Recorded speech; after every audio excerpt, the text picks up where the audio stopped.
Hello, नमस्कार साथियों। कैसे हैं भाई आप लोग सब। विद्यार्थियों, हमने पढ़ लिया था योजना जो ग्रामीण विकास है यूपी लेखपाल 2022 के लिए। उसकी हमने 2 क्लासेस पढ़ ली थी, जिसमें हमने लगभग बेसिक की सारी चीज़ें बता दी थी। आज से हम पढ़ेंगे योजनाएं। तो योजनाओं में भी हम पढ़ेंगे क्या, पहले कृषि संबंधित योजनाएं हमारी कौन कौन सी है भारत सरकार की। तो उसमें पहली योजना है हमारी पीएम किसान सम्मान निधि योजना। देखिए फ्रेंड्स, हम पढ़ाने को बोर्ड में भी पढ़ा सकते हैं, लेकिन बोर्ड में आपको दिखाई नहीं देगा। जब आपको दिखाई नहीं देगा तो आप नहीं समझ मतलब थोड़ा सा समझने में दिक्कत होगी, क्योंकि ये ज्योग्राफी तो नहीं कि हम इसमें डायग्राम बना के समझा दें। इसमें एक एक अक्षर दिखाई देना चाहिए। तो हम ऐसे कॉपी में ही पढ़ लेते हैं। तो पहली योजना क्या है हमारी, इसलिए हमने पहले लिख लिया है, क्योंकि अगर हम आपको पढ़ाते समय ऐसे ऐसे ऐसे ऐसे लिखते जाते तो समय ख़राब होता, और समय तो पता ही आप लोगों को बहुत कीमती है। तो आपका समय बचाने के लिए हमने कॉपी में पहले से लिख रखा है। तो आइए शुरू करते हैं। पहली योजना है हमारी पीएम किसान सम्मान निधि योजना। पीएम किसान सम्मान निधि योजना, इसका शुभारंभ या शुरुआत कब हुई, तो 24 फरवरी 2019 को। 24 फरवरी 2019 को, 24 फरवरी को याद है आप लोगों को, जो मतलब 28 फरवरी है, उस दिन राष्ट्रीय विज्ञान दिवस मनाया जाता है। तो ये शुरू कहाँ से हुई, शुभारंभ 24 फरवरी 2019 हुई। शुरू हुई यूपी के गोरखपुर ज़िले से। अच्छा, इनमें से बहुत से लोग गोरखपुर से भी होंगे ना, तो अपने ज़िले का या अपने गांव का नाम सुन के कितना अच्छा लगता है, नहीं। तो पीएम किसान सम्मान निधि योजना की शुरुआत यूपी के गोरखपुर ज़िले से हुई, और शुरू कब हुई, तो 24 फरवरी 2019 को। अभी हम देखते हैं कि इसका उद्देश्य क्या है। लेकिन इसमें शुरू तो ये 2019 को हुई, लेकिन ये लागू कब से मानी गई, 1 दिसंबर 2018 से ही मानी गई। 24 फरवरी 2019 को शुरू हुई, यानी जनवरी, फरवरी, दिसंबर, और लागू मतलब लगभग 3 महीने पहले से ही लागू मान लिया गया इसको। पात्रता योग्यता क्या थी इसमें, मतलब इससे किसको किसको फ़ायदा मिलेगा, तो जिस किसान के पास 2 हेक्टेयर भूमि से अधिक भूमि है, 2 हेक्टेयर से जिसके पास अधिक ज़मीन है, तो उसको इसके तहत जो राशि है या पैसा है वो मिलेगा। नोट 31 मई 2019 से सभी किसान पात्र हो गए। देखो पहले क्या था, जब शुरू हुई थी योजना या जब लागू हुई थी, तो उसमें शर्त थी ये कि जिसके पास 2 हेक्टेयर भूमि है वही इसका लाभ ले सकता है, उसी को इसका फ़ायदा मिलेगा। लेकिन 31 मई 2019 से सभी किसान पात्र हो गए। 31 मई को क्या मनाया जाता है, आप लोगों को याद है, तंबाकू निषेध दिवस मनाया जाता है। 31 मई को तंबाकू निषेध दिवस मनाया जाता है। अब इसमें 75,000 करोड़ रुपए आवंटित किया गया। ये नहीं कि 75,000 करोड़ रुपए एक किसान को दिया गया, यानी टोटल योजना में लगभग अंदाज किया गया कि जितने किसान हैं देश में, उनमें लगभग 75,000 करोड़ रुपए लग जाएगा। तो इसके लिए इतना पैसा पास किया गया था। दूसरा है किसान संपदा योजना। किसान संपदा योजना, इसका शुभारंभ कब हुआ, 26 मई 2017। 26 मई 2017। ये कहाँ शुरू की गई, तो असम के धेमा ज़िले से। और किसके द्वारा शुरू की गई, तो माननीय श्री हमारे जो हैं नरेंद्र मोदी जी, उनके द्वारा शुरू की गई। उद्देश्य क्या था इस योजना का, कृषि उत्पादों में मूल्यवर्धन को सुनिश्चित करना। कृषि उत्पादों में मूल्यवर्धन को सुनिश्चित करना, किसानों को वित्तीय सहायता प्रदान करने, यानी जो नहीं होता है कि किसानों को वित्तीय सहायता या किसान लोन ले सकते हैं, उस तरह की योजना है। तीसरी है पीएम फसल बीमा योजना। शुभारंभ 18 मई 2016।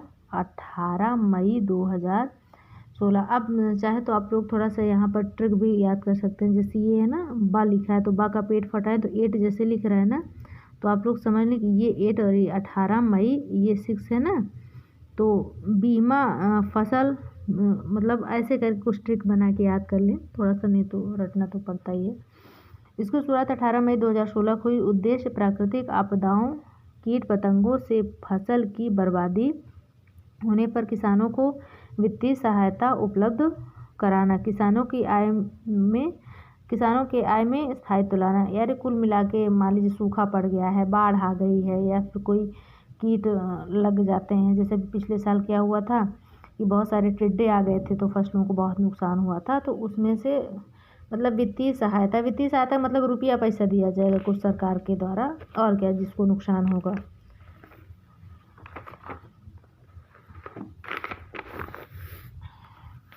अब अगली योजना है हमारी मुख्यमंत्री कृषक दुर्घटना कल्याण योजना। शुभारंभ 21 जनवरी 2020 को हुई यूपी में योगी जी द्वारा। ये राज्य सरकार की योजना है। तो यह 21 जनवरी 2020 को। अब यहाँ पे देखिए कितना बढ़िया हो जाता ना, काश इसको भी क्या कर दिया होता 20, तो 20 जनवरी 2020, 20 हो जाता ना। तो 21, अब उसी के आगे पीछे याद कर लीजिए कि 20 से एक अधिक 21 जनवरी 2020 को शुरू हुई, यूपी में योगी जी द्वारा शुरू की गई थी। योगी जी मतलब सीएम है, उस समय सीएम कोई भी होता तो उसके द्वारा शुरू की जाती। इसका उद्देश्य क्या था? कृषक को दुर्घटना के उपरांत सहायता राशि उपलब्ध कराना। मतलब जैसे कोई किसान है, उसकी दुर्घटना हो गई है तो उस समय मतलब पैसा दिया जाता था। और दूसरा है, इस योजना के तहत कृषक की आयु 18 से 72 ईयर होनी चाहिए। मतलब इसकी एक शर्त थी कि किसानों की आयु 18 से 72 साल की होनी चाहिए, के बीच में होनी चाहिए। 18 से कम वालों को नहीं मिलेगा फ़ायदा और 72 से ज़्यादा वालों को फ़ायदा नहीं मिलेगा। अगला उद्देश्य इसका है, इस योजना के तहत 5 लाख रुपए का बीमा किया जाता था।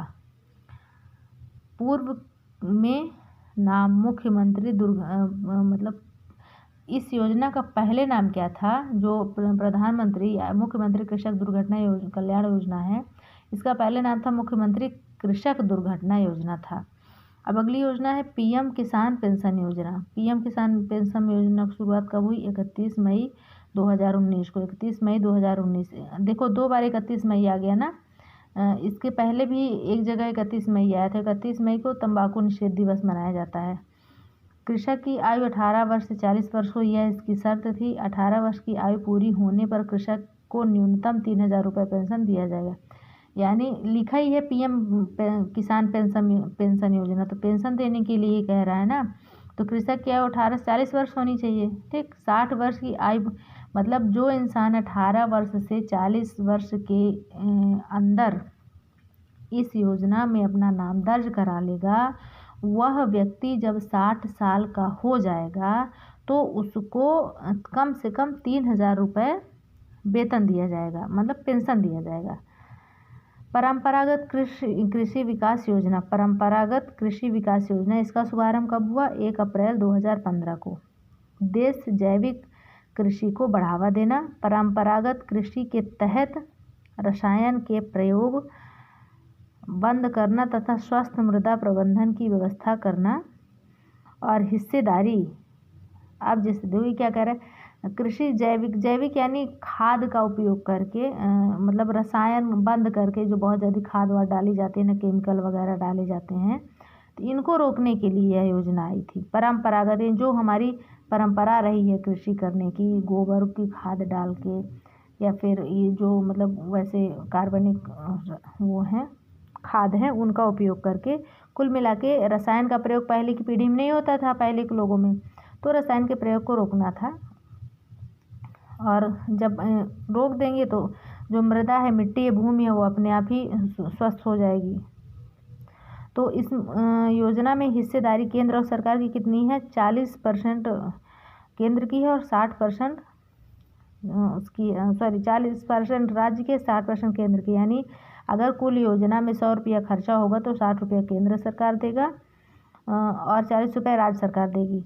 विशेष राज्यों में, यानी जिन राज्यों को विशेष राज्य का दर्जा प्राप्त है, जैसे उधर है आपका नागालैंड वगैरह है ना, असम वगैरह, तो इनको विशेष राज्य का दर्जा प्राप्त है, तो इनमें क्या होगा? 90% केंद्र देगी और 10% राज्य देगा। यही कारण है कि बहुत से राज्य विशेष राज्य का दर्जा चाह रहे हैं कि हमें विशेष राज्य बना दिया जाए। जैसे जम्मू कश्मीर वाले मांग कर रहे हैं कि हमें यूटी मतलब यूनियन टेरिटरी से केंद्र शासित प्रदेश से हमें विशेष राज्य का दर्जा दे दिया जाए। अब अगली योजना है पंडित दीनदयाल उपाध्याय किसान समृद्धि योजना। शुभारंभ 8 अगस्त 2017 को हुआ था। मुख्य उद्देश्य क्या था? ग्रामीण क्षेत्रों में बीहड़, जल भराव एवं बंजर भूमि को सुधार कर भूमिहीन कृषकों या मजदूरों को आवंटित करना।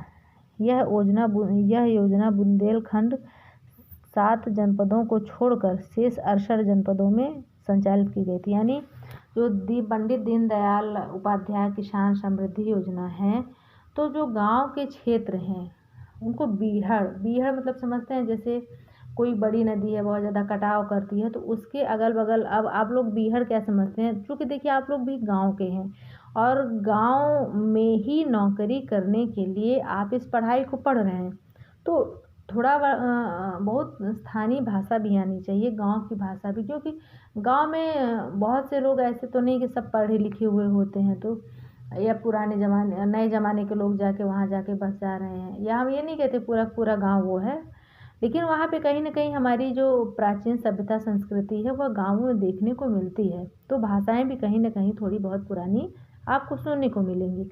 अब हम बता रहे हैं कि हमारे ननिहाल साइड में ये जो बीहड़ कहा जा रहा है ना, इसको हमारे ननिहाल साइड में इसको गड़ार कहा जाता था। गड़ार, बहुत से लोग गड़ार समझ गए होंगे जो कभी देखे होंगे, यानी नदी के किनारे किनारे कुछ ज़मीनों में क्या हो जाता है, जैसे आप समझ लीजिए कि कोई पहाड़ है, ठीक, ये कोई है पहाड़, ये ऐसे है, ये खाई है, फिर ऐसे है, फिर ऐसे उठ गया, फिर ऐसे है, फिर ऐसे, मतलब ये बीच बीच में क्या है? खाई है, और इधर क्या जा रही है? नदी, तो नदी के पानी से घुस जाता है, ये कटाव हो जाता है, इसी को कहते हैं बीहड़। अच्छा, सबसे अधिक बीहड़ बनाने वाली नदी कौन सी है? बताइएगा ज़रा तो कमेंट बॉक्स में, सबसे अधिक बीहड़ बनाने वाली नदी कौन सी है? मैं इतना बता दे रहा हूँ कि एमपी में बहती है। तो यह योजना बुंदेलखंड के 7 जनपदों को छोड़कर, यानी 7 जनपद नहीं थे इसमें और 68 जनपद थे। देखिए फ्रेंड्स, आज मेरी थोड़ी सी तबीयत में गड़बड़ी है, थोड़ा सा अस्वस्थ लग रहा है, इसलिए बहुत लंबी क्लास नहीं दे पाएंगे और कोशिश करेंगे कि ये चीज़ें हमें याद हों। चलिए हम एक बार फटाफट रिवीजन कर लेते हैं, थोड़ा सा कुछ ट्रिक बनाने की कोशिश करते हैं ना, देखते हैं शायद बन जाए। बना के तो आते नहीं, हम यहीं क्लास में बैठ के बनाते हैं। तो जब मोदी जी उसमें आए, किसमें आए? सरकार में आए, तो पहले तो आदमी कहीं भी जाएगा तो सम्मान देगा ना, तो सबसे पहले सम्मान दिया उन्होंने, फिर उन्होंने संपदा दे दी। संपदा यानी सम्मान देने के बाद संपत्ति दे दी। पहले सम्मान देगा, फिर आदमी संपत्ति देगा, फिर क्या करेगा वो कि फसल वसल दे दें, थोड़ा सा बीमा उमा करा दें। अरे जब सम्मान दिया है, संपत्ति दी है, तो उसका बीमा भी हो जाएगी। भाई पता चला कल को सरकार बदल गई तो सबके सब मतलब फिर गड़बड़ हो जाएगा मामला, तो इसलिए सरकार ने कहा कि अब हम बीमा करा दे रहे हैं। तो पहले उसने सम्मान दिया मोदी सरकार ने, फिर मोदी सरकार ने क्या दिया कि मोदी सरकार है, कोई भी सरकार हो, हम किसी सरकार विशेष को क्यों यहाँ पे कहें, तो पहले सम्मान, फिर संपदा, फिर बीमा, ठीक। उसके बाद अब बीमा हो गया तो सरकार ने कहा ऐसे बैठ के बीमा में थोड़ी ना पैसा पाओगे, बीमा हो गया तो दुर्घटना भी हो सकती है, तो दुर्घटना कल्याण योजना, तो भाई दुर्घटना होगी तो पैसा वैसा मिलेगा। फिर आगे क्या है? पीएम किसान पेंशन योजना। अब आदमी हमेशा जवान थोड़ी ना रहेगा, कभी तो बुढ़ाएगा, तो वही बुढ़ापा अवस्था के लिए, वृद्धावस्था के लिए क्या है? पेंशन की व्यवस्था की गई, बताया गया कि हम आपको पेंशन देंगे। फिर ये हुआ कि पेंशन तो बुढ़ाई दौर मिलेगा जब हम वृद्ध हो जाएंगे। अभी तो हमारे हाथ पैर चल रहे हैं, तो हम परंपरागत ही, हमारी कृषि, जो हमारा भारत देश है कृषि प्रधान है, तो हम अपनी परंपरा को ना भूलें, अपने मतलब कृषि को भी करते चलें।